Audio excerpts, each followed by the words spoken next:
overcome fear. We talk about go for the word and live a sanctified life.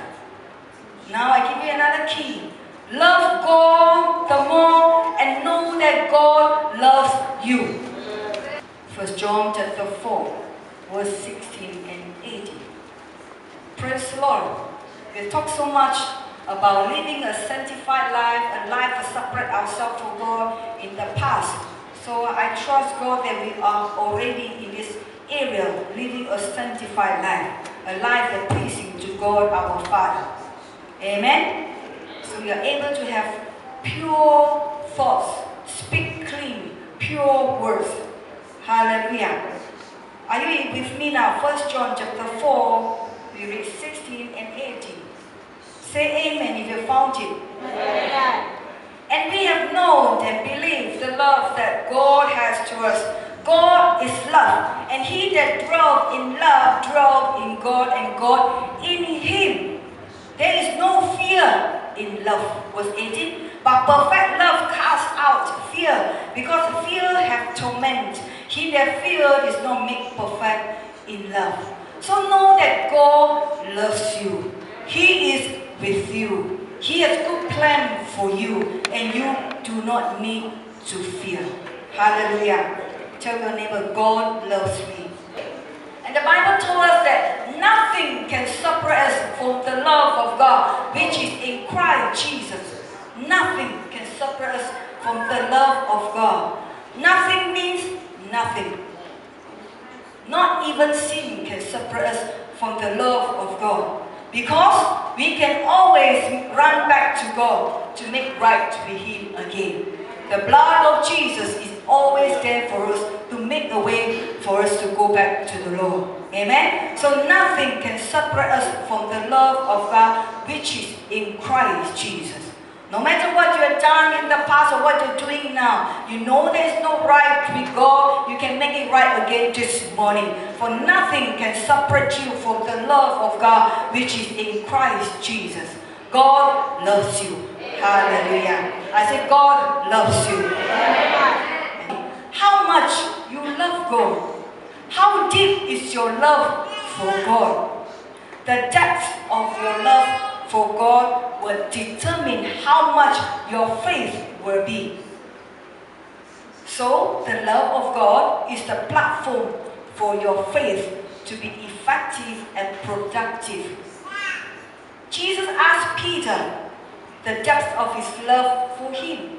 Jesus asked Peter, do you love me? For 3 times. He said, if you love me, feed my sheep. Jesus was trying to teach Peter to love him more than anything else in the world. Nothing to come before Jesus. So don't just say that you love him and only with your lips, but it goes along with your action. How much you love God will demonstrate in your love for his kingdom. How much you love God will demonstrate in your love for his people. How much you love God will demonstrate in your love for the lost soul. Or anything you do that will touch the lives of people, touch the lives of others. So how much do you love God? Thank God for the level of love you have for him now. I said thank God for the level of love you have for him now.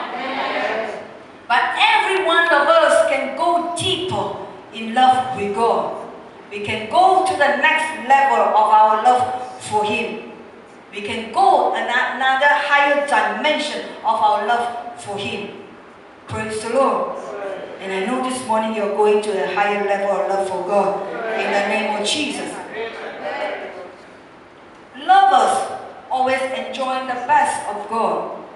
Lovers always enjoy the best of God. Because the word told us in 1 Corinthians chapter 2 verse 9, eyes has not seen, ears has not heard, which have not entered the heart of man. All that God has prepared for those who love him.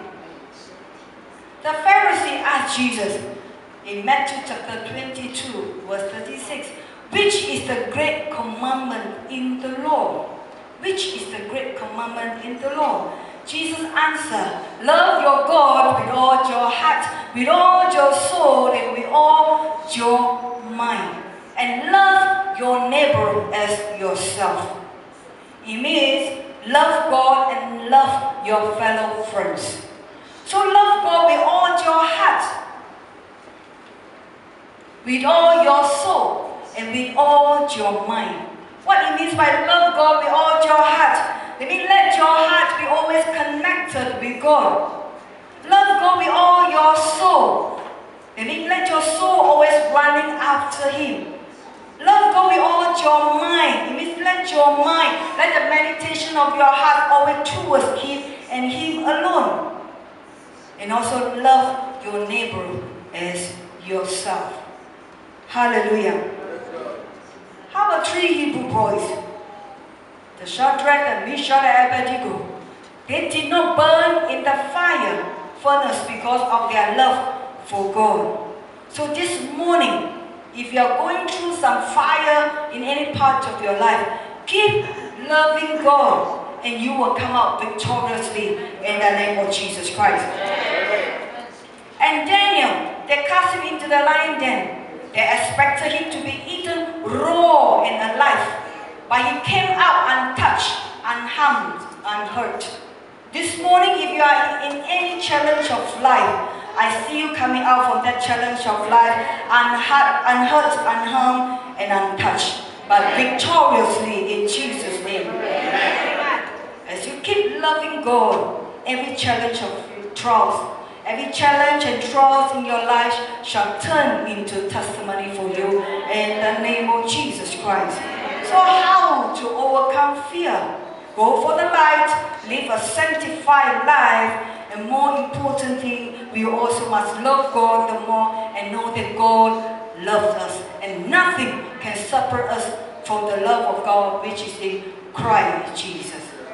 Amen. So this morning I want to encourage you to choose faith over fear. I want to encourage you this morning to choose not to give yourself excuses.